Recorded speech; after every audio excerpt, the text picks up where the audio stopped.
Hello, fellow classmates and professor. My name is Tammy Mikkelson, and I teach 8th grade math, ninth grade math, and AP Calculus.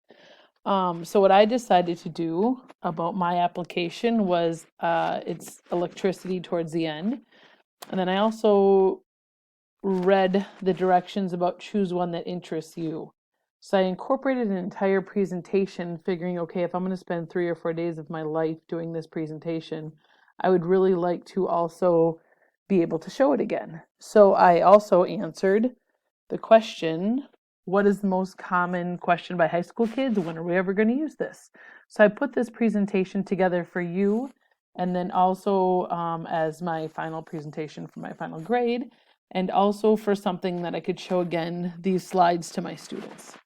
So I thought it was a nice way to end and put everything together that meshes all the parts of my life together. So I'm not going to read all of these slides to you, and I didn't include my picture because I started doing this with it in there, and then I kept having to move it around. So I'm like, never mind, I'm just going to take it out. So, all right. So why do we require students to understand and work with numbers that eluded the greatest mathematical minds for thousands of years? Why did we even come to accept negative and imaginary numbers in the first place? And when they don't seem to connect to anything in the real world. So if you go back to long ago, mathematicians wanted nothing to do with negative numbers and nothing to do with zero. Isn't negative 50 an imaginary number as well? Not imaginary like we think about it, but is it a real number? I mean, it represents that you owe somebody $50, but can you really have negative $50? So in 1700, Francis was not happy about negative numbers, and many people did not like the idea of zero either. So when they started using imaginary numbers, they could have called it something else, because some people say that negative 50 is an imaginary number, but not the mathematical term that we think of of an imaginary number. So I did notice that some people didn't like that term. All right, moving on. My next slide I found super interesting because I had taught Algebra 2 for 10 years and never even thought about this or knew this. That I is simply just a 90-degree rotation. So when you take 1 times I, and that's just a 90-degree rotation. And then you do it times another I to get I squared, and that's another 90-degree rotation to -1. So I never even thought about that. Pretty cool. So some of the applications I learned studying for this presentation. Researching, I guess is the right word, I don't know. All right, so then it also would like rotate this around the x and y, well, the real and imaginary axis. So if you start with 1, this would rotate up to I, multiplying by another I would get you to -1, multiplying by another I would be negative I, and then to 1, and it would keep going around. So of course, any good math teacher should know that this is a repeating pattern, but I honestly never thought about it rotating around the real and imaginary axis like that. So that was pretty cool. And then a lot of kids don't like see any use in this because usually it's in higher physics and quantum systems with wave mechanics.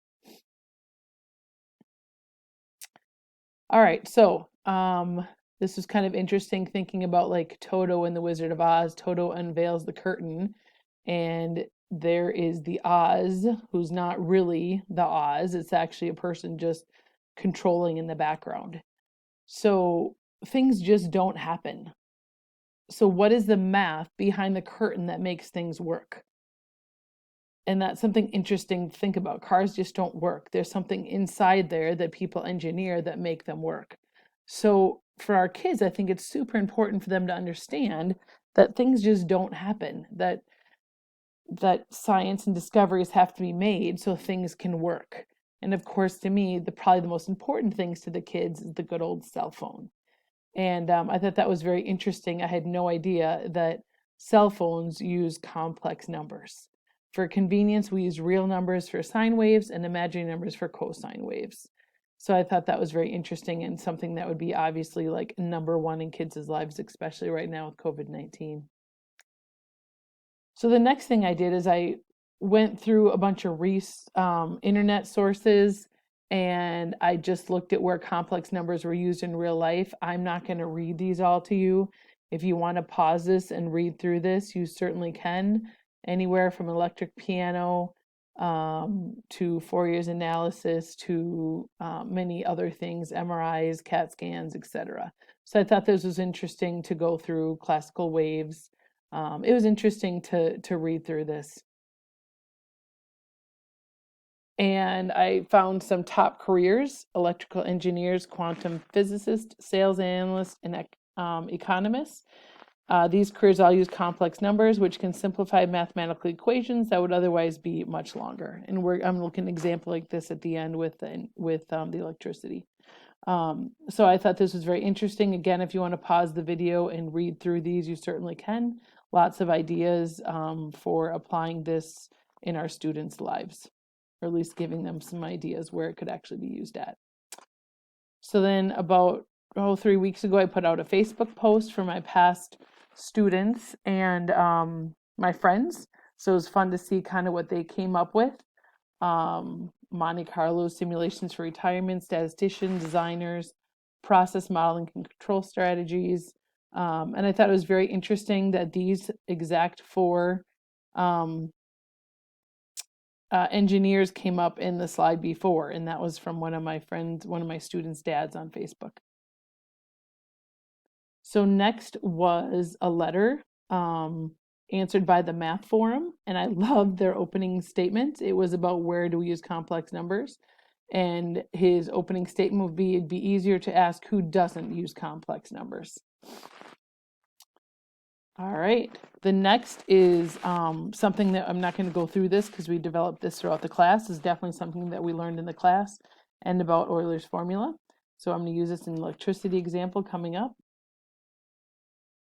And this proves Euler's formula using the Maclaurin series that we learned about in the class, and getting e to the pi I equals -1, called the beautiful formula, and many other descriptions of it. It is kind of crazy that e to the pi I would come down to -1.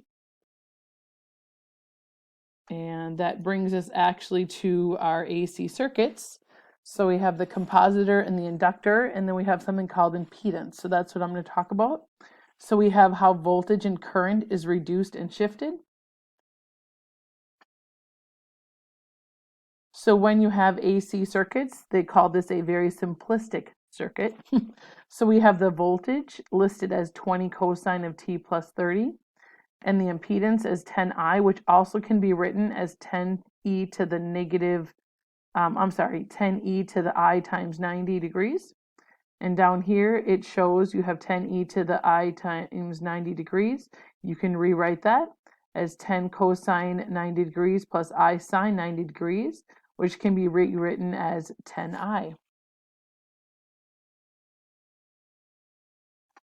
So if you are trying to find the current, you can use complex numbers to make it much easier to solve. So the current is simply the voltage divided by the impedance. So we can rewrite the voltage as 20 divided by e to the I 30 degrees divided by 10 e to the I 90 degrees, and that is much easier to divide using complex numbers, and that is what is so great about complex numbers.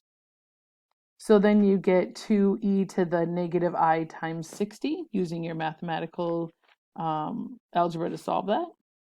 And then we come up with the current being 2 times the cosine of t minus 60 degrees. So the original voltage was 20 the cosine of t plus 30 degrees. So that shows a phase shift, which was very easy to find with complex numbers.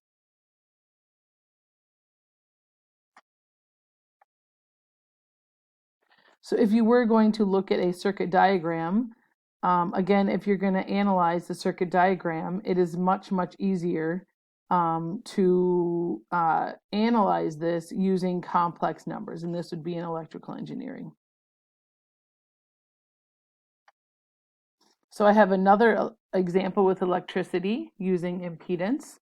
So it says in an AC circuit, the voltage E, current I, and impedance Z are related to the formula E equals I times Z.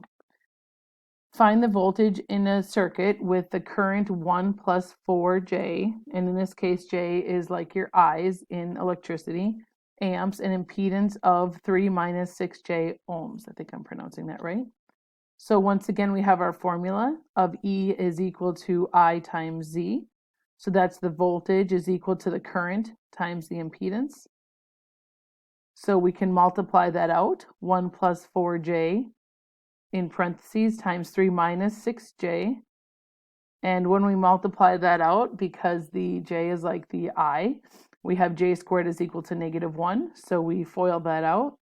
So we get 3, -6J, 12J, and -24J squared. So that J squared becomes a -1. And then we get what our E is, or our voltage. E is equal to 27 plus 6J. All right, so lastly, I kind of looked at a day in the life of somebody maybe who lives in California. So I just looked at a family who, maybe went up to the mountains and took some pictures, and they can use the Fourier transform to complete the work. And they have the original picture in the black and white filter. And then they can head down to the ocean, and they can describe the ocean waves, the ocean surface.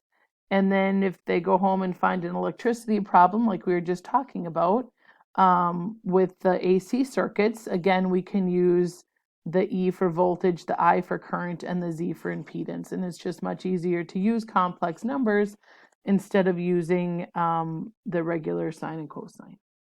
So this completes my project. It was very interesting, and I learned a ton of stuff about applications for my students. And that was my goal, was to be able to have things that I could simply explain to my students. That is my focus in my life, is my teaching. The kids completed the AP exam today. That was super fun for calculus, that they're done with that. A couple have to retake it because of internet uploading issues, but that'll be June 1st. But anyway, it was just really fun for me to be able to find things that my students could understand and that I can use for them someday, next school year, hopefully when we're in school. And I can work with them on how is this important, and understanding for them that things just don't magically happen. There is no Wizard of Oz. It's actually a person behind the curtain, programming the computers, making the cars run, figuring out the electricity, all that other kind of stuff. So thank you for watching. Here's a few of my sources here. And here's another good source that I really liked, but didn't have room or time to fit it into my presentation. So thanks for an awesome class, and have a great last 3 weeks finishing up school. Okay, bye y'all.